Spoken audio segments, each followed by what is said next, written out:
O professor Ancelotti passou aqui meio insatisfeito, meio chateado com o resultado, não sei também se com o rendimento. Eu queria saber a tua impressão e o que aconteceu naqueles primeiros minutos, Igor, que o Brasil teve muita dificuldade, mas ainda também aquela chance no primeiro tempo que a bola passou. Se tivesse cabelo, de repente fazia o gol, né? Talvez sim. Assim, eu acho que faz parte assim pelo resultado. Acho que a gente veio aqui para buscar a vitória. A gente também tem que entender também que a gente jogou com uma equipe difícil que é o Marrocos. Agora é levantar a cabeça, seguir para o próximo jogo. Faz parte. Agora, como eu falei, seguir para o próximo jogo. A ansiedade atrapalhou da estreia? Eu acho que eu posso dizer assim que sim, né? Porque todo mundo aqui, a maioria está na primeira Copa, mas os mais velhos têm abraçado a gente, têm botado a gente na direção certa, então eu acho que no final tudo vai dar certo. Um detalhe tático que é importante para o centroavante, o que a gente observou no primeiro tempo, o Brasil foi fazer a primeira tentativa de jogada pelo lado direito aos 38 minutos do primeiro tempo. Isso atrapalha também um pouco o trabalho do centroavante que está ali esperando bola dos dois lados e tal. Eu queria que você falasse sobre que depois foi consertado com o Rafinha indo lá para o lado direito, né? Isso aí também dificultou, Igor? Não. Acho que a ideia foi bem clara daquilo que o professor pediu para a gente fazer dentro de campo. A gente tentou o nosso melhor ali dentro. Acho que faltou um pouco mais de concentração da nossa parte. Agora é levantar a cabeça e seguir em frente. Gente boa, que você aproveite as próximas oportunidades. Sucesso para você aí, tá bom? Volto. Quem é que vai dizer que o Brasil fez uma boa partida? Vencer ou não vencer faz parte do jogo, mas a obrigação do Brasil era performar, era apresentar um bom futebol dentro de campo. E a gente até viu nas falas do Igor Thiago falando, olha, sim, o nervosismo pela estreia pode ter nos atrapalhado. Galera, presta atenção no que eu vou falar. O Brasil não conseguiu um desempenho melhor porque é mal treinado. É mal treinado. O Brasil pensa que no individual vai resolver o jogo e não é assim que o futebol funciona. O maior exemplo disso é o Paris Saint-Germain com o Luiz Henrique. Tirou o Mbappé, que era um dos melhores jogadores do mundo, e colocou o Dembélé como protagonista, correndo e correndo. E aqui no Brasil falta isso, falta marcação em cima. Falta os caras correrem mais, tentar cravar, tentarem fazer uma marcação mais alta e não ficar esperando o adversário para fazer contra-ataque. Isso não é o DNA do Brasil. O Brasil não pode ficar assim. E para mim, sim, o Carlos Ancelotti está mostrando uma pobreza de opções táticas. Não só deste jogo, mas também em alguns amistosos. O Brasil não pode jogar apenas em contra-ataque, vai depender do adversário. A gente não pode pegar o Marrocos e deixar que os caras sejam os nomes do jogo. Não pode. Isso não pode acontecer com a seleção brasileira. E pro Igor Thiago até me dói, porque quem conhece aqui o nosso canal sabe que eu sou cruzeirense. Eu vi o Igor Thiago surgir no Cruzeiro e sempre vi potencial no garoto. Mas também, Igor Thiago, não dá pra você errar uma cabeçada daquela. Sozinho. E o Pedro do Flamengo só ali, no controle, lá na sua casa, vendo a cabeçada que o Igor Thiago perdeu. Ah, mas o Igor Thiago é artilheiro lá da Premier League. Galera, a maior parte dos gols é debaixo da trave, a maior parte dos gols é de pênalti. Isso o Igor Thiago, ele sabe fazer. E me dói muito dizer isso porque ele é um jogador revelado nas categorias de base do Cruzeiro. Mas se você pegar os últimos gols do Igor Thiago, são gols debaixo da trave ou também de penalidade. É números, não é uma opinião, são números do Igor Thiago durante esta temporada. Agora, o Ancelotti, né, ficou todo revoltadinho pelas perguntas que foram merecidas. O Brasil mostra uma fraqueza muito grande ali, ó, na beirada do campo. Falta intensidade para o Brasil. Falta o Brasil tentar recuperar a bola mais rápido, pressionar o erro adversário. E isso é culpa do senhor Ancelotti.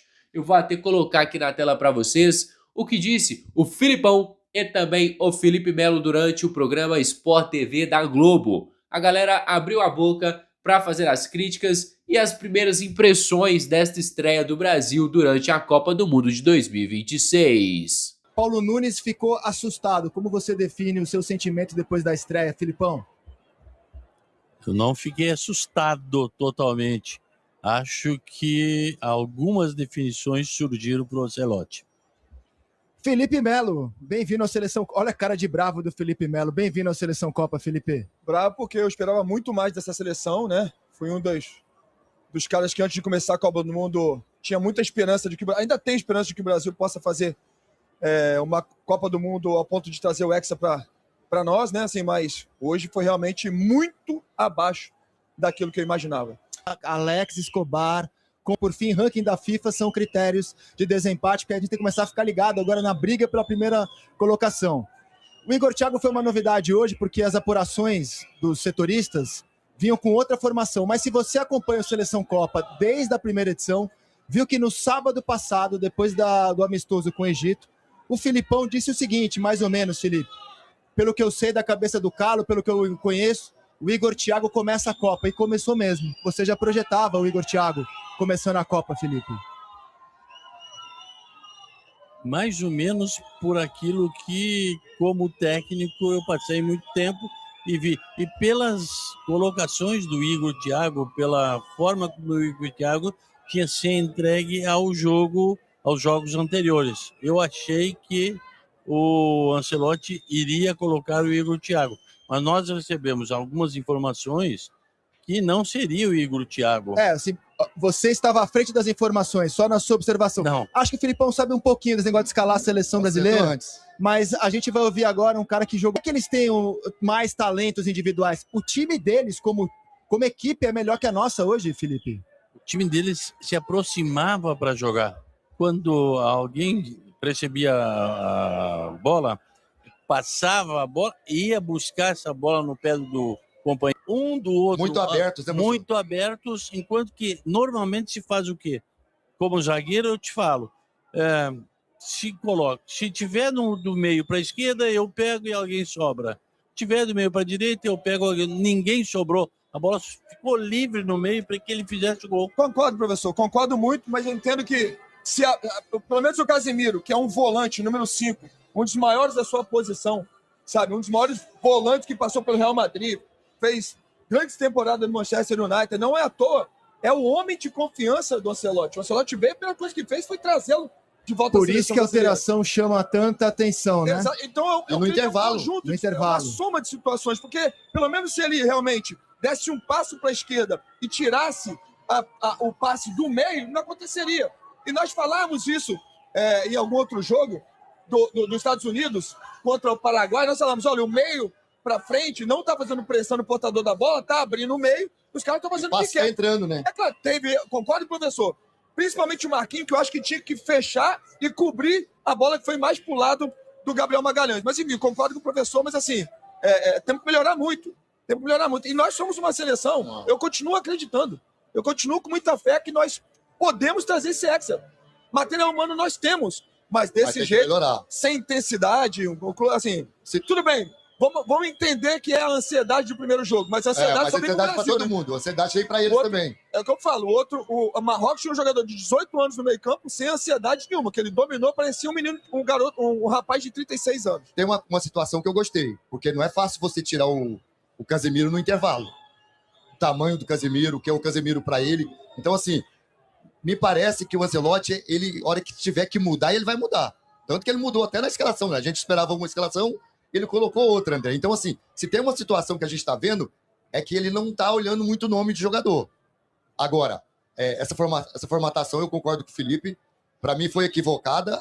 Espero que ele repense essa formação para o próximo jogo. Então é isso, família. Estou encerrando por aqui mais um conteúdo. Se você aí de casa gostou do nosso trabalho, deixe aqui o seu gostei, se inscreva no nosso canal, porque sua participação é de extrema importância para o nosso crescimento. Contamos demais com o seu apoio. Um grande abraço, fica com Deus e até a próxima. Fui!